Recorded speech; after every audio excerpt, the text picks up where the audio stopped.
अनिल अंबानी जी का मेल, जिसमें ये जिक्र हो रहा है कि इजराइल में जाकर के प्रधानमंत्री नरेंद्र मोदी जी नाच करके आ गए हैं, काम हो गया है। तो कौन सा काम हो गया है? कुछ ना कुछ ऐसा राज है जिससे देश के प्रधानमंत्री नरेंद्र मोदी जी डर रहे हैं कि ये राज खुल जाएगा। देश के मंत्री मिलते हैं और खुद प्रधानमंत्री मोदी जी का भी नाम उसमें आ रखा है।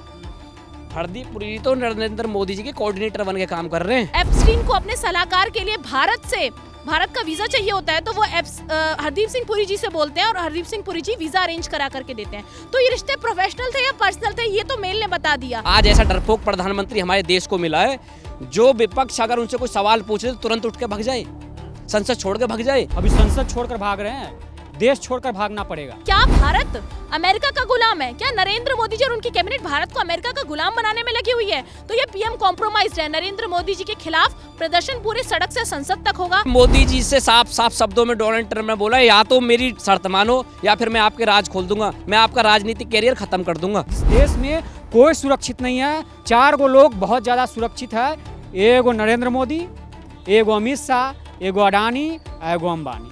इन चारों लोगों से ज्यादा आपको कोई सुरक्षित नहीं नजर आएगा। एप्स्टीन फाइल में मोदी जी का नाम आने के बाद से ही यूथ कांग्रेस ने उनके खिलाफ एक मोर्चा खोल दिया है और निरंतर ऐसे प्रदर्शन किए जा रहे हैं कि कहीं ना कहीं इस्तीफे की मांग की जा रही है। इस पर ज़्यादा बातचीत के लिए हमारे साथ में कुछ कार्यकर्ता मौजूद हैं। मैडम, क्या नाम है आपका? मेरा नाम तनु है और मैं आपसे कहना चाहती हूँ कि देखिए, जेफरी एप्स्टीन इतना बड़ा विश्व का यौन शोषण का आरोपी, जिस पर इतने संदिग्ध मामले लगे थे, जो बेटियों के शरीर को नोच खाता था, आइलैंड पर बैठकर महिलाओं के साथ यौन शोषण करता था। 2008 से उसका नाम पूरे देश को पता है कि कैसे वो बेटियों के साथ बलात्कार करता था। उसके बावजूद आज प्रधानमंत्री नरेंद्र मोदी जी का नाम आना, हरदीप सिंह पुरी जी का नाम आना, कहीं ना कहीं हम उनके इस्तीफे की मांग करते हैं। उन्हें इस्तीफा देना चाहिए। इस्तीफा इसलिए मांग रहे हैं क्योंकि आदरणीय राहुल गांधी जी सदन में आवाज उठा रहे हैं और कह रहे हैं कि हरदीप सिंह पुरी जी को इस्तीफा देना चाहिए।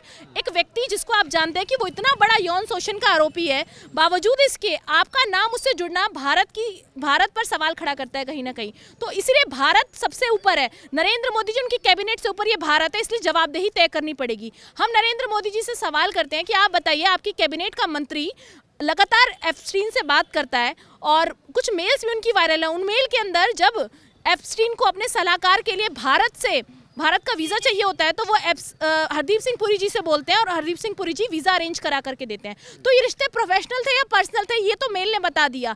3 से 4 मेल उनकी वायरल हैं, जिस मेल के अंदर हरदीप सिंह पुरी जी एप्स्टीन से कहते हैं कि मौज कर रहे हैं, आशा करता हूँ आप मौज कर रहे होंगे और आगे भी मौज करेंगे, आपको मौज के लिए किसी परमिशन की जरूरत नहीं।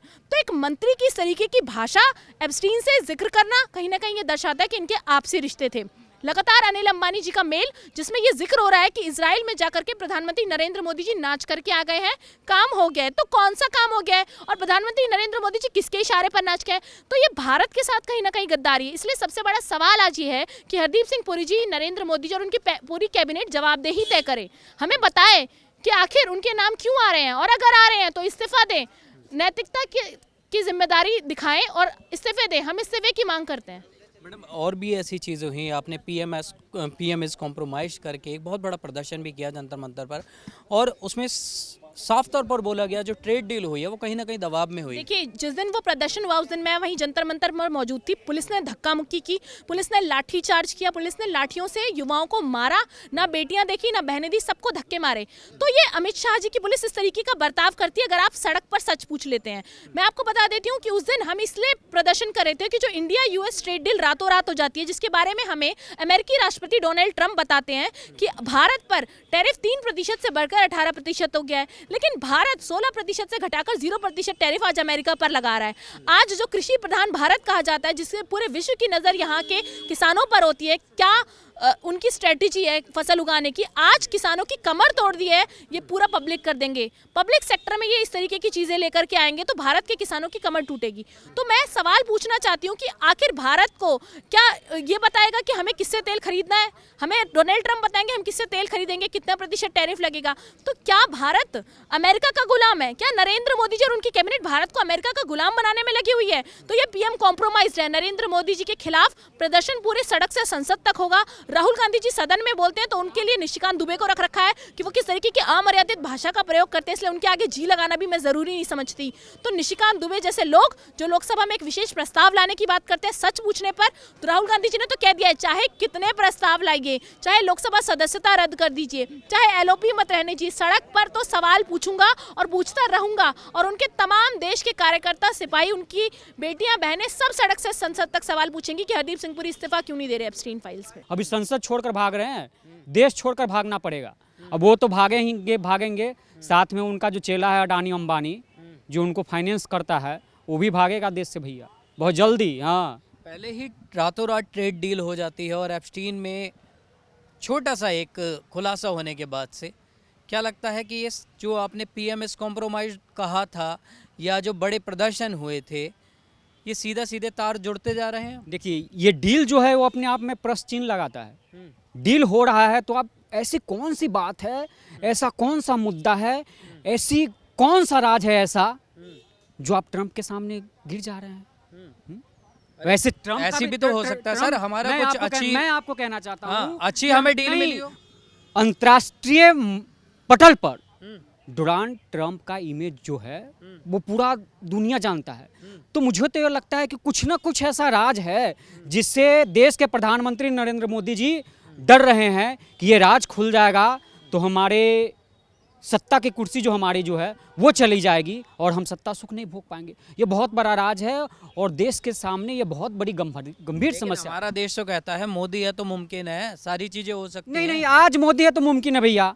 हमने अंग्रेजों से लड़कर इस हिंदुस्तान को आज़ाद करवाया है।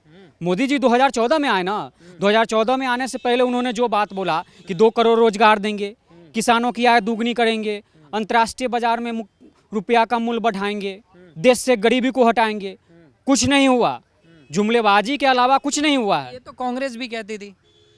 कांग्रेस कहती थी तो आपको देखना पड़ेगा ना, जिस वक्त में देश आज़ाद हुआ यहाँ एक भी फैक्ट्री नहीं था।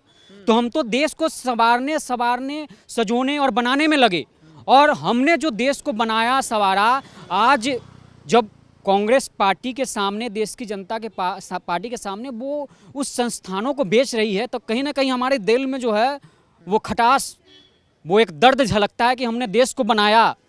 आज उन सरकारी संस्थानों को बनाया जिसको बहुत कम पैसों में अडानी अंबानी को दिया जा रहा है, प्राइवेट कंपनी को दिया जा रहा है। कुछ ऐसी संस्थाएं हैं जिनको भारतीय गवर्नमेंट के पास रहना चाहिए। देश की जनता की कुछ मूलभूत आवश्यकताएं होती है, स्वास्थ्य, दवा, शिक्षा, ये सब मूलभूत है, उनको आप अडानी अंबानी के हाथों में कर रहे हैं। रेल दे रहे हैं, हवाई अड्डे दे रहे हैं, ये सब क्या बात है? देश का बिक्री हो रहा है। क्या 2014 में आने से पहले आपको अडानी अंबानी से डील हो गया था कि भैया हम सत्ता में चले जाएंगे तो आपको फलाना चीज़ दे देंगे, ठिकाना चीज़ दे देंगे? वही चीज़ आप कर रहे हैं। जहाँ जहाँ गड्ढा खुदवा दिए हैं, 2 निर्दोषों का मौत हो गया। क्या हो सकता है हम भी चल रहे हैं, किसी गड्ढे में गिर जाए, आप भी मेरे भाई हैं, कुछ हो ना, मीडिया कवरेज करके जा सकते हैं। देश की जनता के साथ युवा कब किसके साथ क्या हो जाएगा भैया, इस देश में कोई सुरक्षित नहीं है। 4 गो लोग बहुत ज़्यादा सुरक्षित है, एगो नरेंद्र मोदी, एगो अमित शाह, एगो अडानी, एगो अंबानी। इन 4 लोगों से ज़्यादा आपको कोई सुरक्षित नहीं नजर आएगा। हम तो शांतिपूर्ण तरीके से विरोध अपना इसलिए दर्ज करा रहे थे कि ताकि नरेंद्र मोदी जी की आंखों पे जो परत सत्ता की चढ़ी हुई है वो खुल जाए और हरदीप पुरी जी का इस्तीफा ले लें और उन पर कड़ी से कड़ी कार्रवाई हो। अरे हरदीप पुरी का इस्तीफा खुद ले लेना चाहिए उनको, जब उन्होंने खुद स्वीकार लिया। 4 बार के, 4 बार मैं मिल के आया हूँ, जो लड़कियों का यौन शोषण करता हो, जो लड़कियों का धंधा करता हो, लड़कियों के लिए बहुत गंदी हरकतें करता हो, लड़कियों को काट के फ्राई करने का काम वो करता हो, ऐसे लोगों से हमारे देश के मंत्री मिलते हैं। देश के मंत्री मिलते हैं और खुद प्रधानमंत्री मोदी जी का भी नाम उसमें आ रखा है। हरदीप पुरी तो नरेंद्र मोदी जी के कोऑर्डिनेटर बन के काम कर रहे हैं। देखा आपने भी, खुद उन्होंने 4 बार स्वीकारा है कि मैं 4 मिला हूँ। जब भाई 4 बार मिले तो पता नहीं उन्होंने 4 बार में क्या करा होगा। जब खुद राजा के लिए मंत्री बन के काम हरदीप पुरी जी कर रहे हैं तो फिर राजा भी तो वहाँ, राजा का भी नाम तो तभी इसलिए आया है।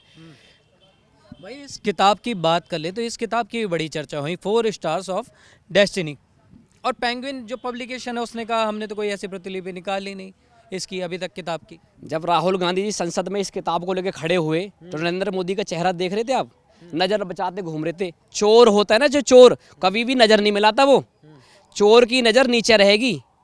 वो भी तो प्रधानमंत्री हुआ करते थे, डॉक्टर मनमोहन जी, ये कच्छाधारी उन पर पर्चियां उड़ाया करते थे और जब भी डट के प्रधानमंत्री जी खड़े रहते थे मनमोहन जी। आज ऐसा डरपोक प्रधानमंत्री हमारे देश को मिला है, जो विपक्ष अगर उनसे कोई सवाल पूछे तो तुरंत उठ के भाग जाए, संसद छोड़ के भाग जाए। लेकिन एक बड़ा सवाल ये भी आता है, और इससे थोड़ा सा परे देख लें तो और भी बहुत सी ऐसी चीज़ें हो रही हैं देश के अंदर। यूजीसी आ जाता है, स्वर्णों की सरकार कही जाती है, यूजीसी सामने है। ये तो बस पहले तो हिंदू मुस्लिम करके लोगों को लड़ाने का काम करते थे, अब जातिवाद में लड़ाने का काम कर रहे हैं। जब इनको पता चलता है ना कि हमारे पे ये उल्टा ही पड़ जाता है। मैं तो खुद यूजीसी के समर्थन में हूँ ना, यूजीसी के समर्थन में मैं खुद हूँ। बोलो करो, लागू करो ना उसको।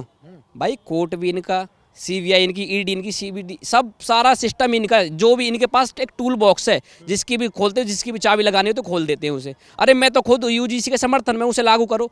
हाई कोर्ट से सुप्रीम कोर्ट ने खुद दखल अंदाजी करी, सुप्रीम कोर्ट ने उसे रोक दिया। हालांकि इतना जल्दी किसी और में अभी तक नहीं आया। वो इसलिए नहीं आ रहा ना कि इनके ऊपर जो उल्टा पड़ता है उसे तुरंत रोक लगवा देते हैं, और जिनके जो इनके चलता कि हाँ भाई हमारे ट्रायल ठीक ठाक हो रहा है उसे लागू करा देते हैं। ओबीसी जर्नल के लिए 10% का इन्होंने रिजर्वेशन दिया, देखा नहीं आपने भी? जर्नल कास्ट के लिए 10% का रिजर्वेशन दिया है। क्या मतलब बनता है भाई आपका? तब की भी एक भी सरकारी पद होगा, कोई भी पद देख लो, ओबीसी एससी एसटी के लोग उसमें मिलेंगे नहीं, सारे के सारे श्रवण जाति के लोग मिलेंगे, और तब भी उनको 10% का रिजर्वेशन है। तो क्या यही वजह है? क्योंकि जैसे वो एक टीचर हमारे देश के कहते हैं कि ऊपर तो यही बैठे हैं, पास ही नहीं होने देंगे, तो कहीं सत्ता और ये सब मिलकर एक षड्यंत्र तो नहीं रचा जा रहा कि दो फाड़ कर रहा जा रहा है देश को? इनकी तो ये मानसिकता है, जो पहले गुलाम था ना अंग्रेजों के टाइम में, देश हमारा गुलाम था, वो इनकी ये मानसिकता ये कि आज भी ये लोग जितने भी ओबीसी एसटी वर्ग के लोग हैं सब हमारे नीचे बन के काम करें। पर एक डॉक्टर भीमराव अंबेडकर और एक कांग्रेस की सरकार ऐसी थी जिन्होंने सबके लिए बराबर का हक दिया था, और ये उसको दोबारा से वो पहले वाला दोहराना चाहते हैं कि सब हमारे लिए बैठ कर काम करें, नीचे हम बस खाली हम राजा रहें और बाकी ये जो भी एससी एसटी ओबीसी के लोग हैं सब हमारे लिए काम करें। तो ये तो कांग्रेस की सरकार में भी हुआ है, कहीं ना कहीं उन्हें बढ़ावा तो उसमें भी मिला। अब तो ये उस पे राजनीतिक रोटियां सेकने वाली बात हो रही है। कांग्रेस ने सबको बराबर समझा है, हिंदू मुस्लिम सिख ईसाई सबको उन्होंने अब सबको भाई समझा है उन्होंने। अच्छा, ये सब तो सही है, लेकिन ट्रेड डील हो जाती है रातों रात, इसको आप क्या कहेंगे? एक तरफ जो बात हो रही थी, आपने पोस्टर भी लगाया कि मोदी जी झुक गए, मोदी जी का कद भी इन पोस्टरों में आपने छोटा दिखाया। क्या ट्रंप भारी पड़ रहे हैं? मोदी जी की मानसिकता और मानसिक सोच ही छोटी है। जब एक बात बताओ, जो आदमी एपस्टीन फाइल जैसे जिसका नाम उसमें आ रखा है, जो ऐसे लोगों से वो मिलके अपने बोलते कि मैं देश को विश्वगुरु बनाऊंगा, अरे तुम रेपिस्टों के साथ रह के देश को विश्वगुरु बनाओगे? मोदी जी तो इसके अमेरिका के सामने, इसके डोनाल्ड ट्रंप के सामने इसलिए झुक गए, जिसके पास जिसकी दबती हुई नब्ज होती है ना, उसे जितना दबाता है उतना उससे काम करा लेता है।